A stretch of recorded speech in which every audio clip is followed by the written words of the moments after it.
एक छोटे से गांव में दो भाई अनवर और असगर रहा करते थे। दोनों का पेशा सुनार का था, मगर दोनों के काम करने का अंदाज और मिजाज बिल्कुल मुख्तलिफ था। अनवर बड़ा भाई सीधा सादा और थोड़े में खुश रहने वाला शख्स था। उसकी छोटी सी दुकान और एक प्यारा सा घर था जिसमें उसकी वफादार बीवी, एक होनहार बेटा अली और एक मासूम बेटी मरियम उसकी कायनात थी। बीवी निहायत समझदार और सलीके वाली औरत थी और बच्चे भी माँ बाप की अच्छी तरबियत में पल रहे थे। अनवर शाम को दुकान बंद करके सीधा घर आता, बच्चों के साथ वक्त गुजारता और अपनी छोटी सी दुनिया में खुश था। दूसरी तरफ असगर छोटा भाई ज्यादा कारोबारी जहन का और दुनियादार था। उसकी दुकान बड़ी थी और वो हर वक्त काम को बढ़ाने की फिक्र में रहता। दोनों भाइयों में कोई दुश्मनी तो ना थी, मगर एक हल्की सी दूरी जरूर थी। बरसों पहले कारोबार की तकसीम पर होने वाली एक छोटी सी तल्ख कलामी ने दिलों में गैर महसूस सी दीवार खड़ी कर दी थी। वो कभी कभार जरूरत पड़ने पर एक दूसरे की मदद कर देते, लेकिन उनके दरमियान वो अपनापन नहीं था जो सगे भाइयों में होता है। जिंदगी अपने मामूल के मुताबिक चल रही थी। अली स्कूल से आकर कभी कभी अपने बाप की दुकान पर बैठता और अनवर उसे बड़े प्यार से सोने की चमक और खोट में फर्क समझाने की कोशिश करता। वो कहता, बेटा, असली सोना आग में तप कर और निखरता है, बिल्कुल सच्चे इंसान की तरह जो मुश्किल में साबित कदम रहता है। अली को तब उन बातों की गहराई का अंदाजा नहीं था, मगर ये अल्फाज उसके जहन में नक्श हो रहे थे। फिर एक दिन आसमान टूट पड़ा। अनवर दुकान से वापसी पर रास्ते में दिल का दौरा पड़ने से गिर गया और अस्पताल पहुंचने से पहले ही इंतकाल कर गया। इस अचानक मौत ने पूरे गांव को सुगवार कर दिया, लेकिन इस खानदान पर तो कयामत गुजर गई। बीवी पत्थर की मूरत बन गई और छोटे बच्चे ये समझ ही नहीं पा रहे थे कि उनका बाप अब कभी लौट कर नहीं आएगा। चंद दिन रिश्तेदारों का आना जाना लगा रहा और फिर सब अपनी अपनी जिंदगियों में मसरूफ हो गए। पीछे सिर्फ वो 3 लोग रह गए जिनकी दुनिया हमेशा के लिए बदल चुकी थी। कुछ हफ्तों बाद घर में जमा पूंजी खत्म होने लगी। अनवर की दुकान चलाने वाला कोई नहीं था और आमदनी का कोई दूसरा जरिया भी ना था। बीवी ने घर के खर्च के लिए सिलाई का काम शुरू किया, मगर इससे 2 वक्त की रोटी भी मुश्किल से पूरी होती। अली रोज अपनी माँ को रातों को चुपके चुपके रोते देखता। इसका छोटा सा दिल बाप की जुदाई और माँ की बेबसी देखकर बहुत दुखी होता, मगर वो कुछ कर नहीं सकता था। वो अपने बाप की खाली कुर्सी को देखता और उसे वो बातें याद आती जो उसके बाप ने उसे सिखाई थी। आखिरकार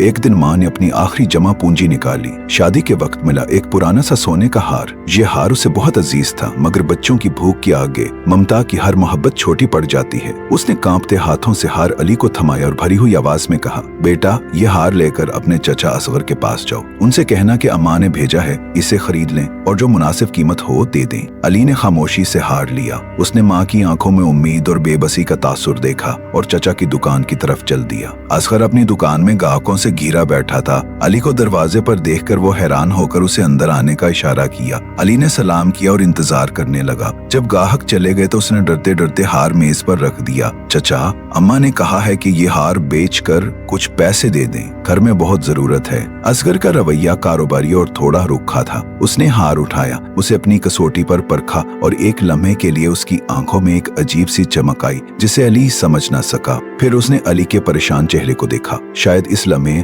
उसके दिल में कुछ रहम आया। भाई की मौत का मंजर, उसकी यतीम औलाद की हालत, सब कुछ उसकी आंखों के सामने घूम गया। उसने हार अली को वापस थमा दिया और कहा कि उसे अमानत के तौर पर संभाल कर रखे। फिर कुछ नोट निकाले और अली के हाथ पर रखते हुए कहा, ये पैसे रखो और अपनी माँ से कहना फिक्र ना करे। कल से तुम मेरे पास काम पर आ जाओ। स्कूल के बाद जितना वक्त हो यहाँ काम सीखना। काम सीखोगे तो हुनर हाथ में आएगा और कुछ आमदनी भी हो जाएगी। अली ने हैरत से चचा की तरफ देखा और खामोशी से सर हिलाकर पैसे लिए और वापस चल पड़ा। अगले दिन से अली की जिंदगी का एक नया कठिन दौर शुरू हुआ। शुरू में उसे दुकान की सफाई, झाड़ू पोंछा और ग्राहकों को पानी पिलाने जैसे छोटे मोटे काम करने पड़ते, मगर अली ने हिम्मत नहीं हारी। वो हर काम मेहनत से करता। असगर दूर से इस पर नजर रखता। धीरे धीरे जब असगर ने अली की लगन और ईमानदारी को देखा तो उसका दिल नरम पड़ता गया। उसने अली को अपने पास बिठाना शुरू कर दिया और उसे सोने की पहचान, जेवर का तोल और कारीगरी की बारीकियां सिखाने लगा। साल गुजरते गए। अली ने स्कूल छोड़ दिया और अपना सारा वक्त दुकान पर सर्फ करने लगा।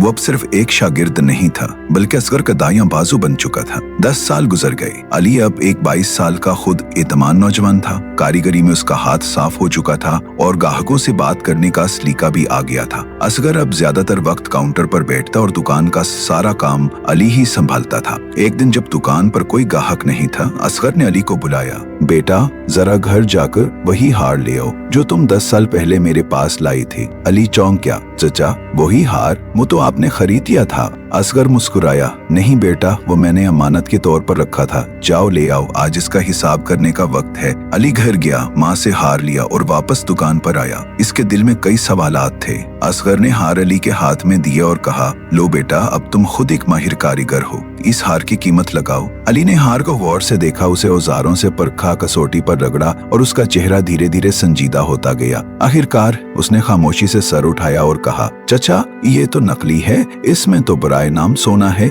ये तो पीतल पर पानी चढ़ाया हुआ है। असगर की आंखों में एक गहरी मुस्कुराहट थी। बिल्कुल दुरुस्त पहचाना। अब सोचो, अगर मैं यही बात तुम्हें 10 साल पहले बोलता कि ये हार नकली है और उसके थोड़े से पैसे तुम्हें दे देता, तो तुम और तुम्हारी माँ मेरे बारे में क्या सोचते? अली की आंखों में आंसू आ गए और उसकी आवाज भारी हो गई। हम सोचते कि हमारे सिगे चचा ने हमारे बाप के मरने के बाद हमारी मजबूरी का फायदा उठाया और हमें ठग लिया। हम शायद आपसे हमेशा के लिए नफरत करते। असगर ने उठकर अली को अपने गले से लगा लिया। उसी लिए मैंने कुछ नहीं कहा। मैंने तुम्हें सिर्फ पैसे नहीं दिए, बल्कि वक्त और एक हुनर दिया। मैं चाहता था कि तुम खुद इस काबिल बनो कि असली और नकली में फर्क कर सको, सिर्फ सोने में नहीं बल्कि इंसानों और रिश्तों में भी। ये हार तुम्हें सच बताने का जरिया नहीं था, बल्कि एक दरवाजा था जिससे तुम एक नई दुनिया में दाखिल हुए हो। उस दिन अली को जिंदगी का सबसे कीमती सबक मिला। उसने जाना कि मदद सिर्फ पैसों से नहीं होती, असल मदद इज्जत, वक्त और हुनर देना है। और सच्चाई एक ताकतवर चीज है, लेकिन इसे हमेशा सही वक्त पर बयान करना चाहिए, वरना वो दवा के बजाय जख्म बन जाती है।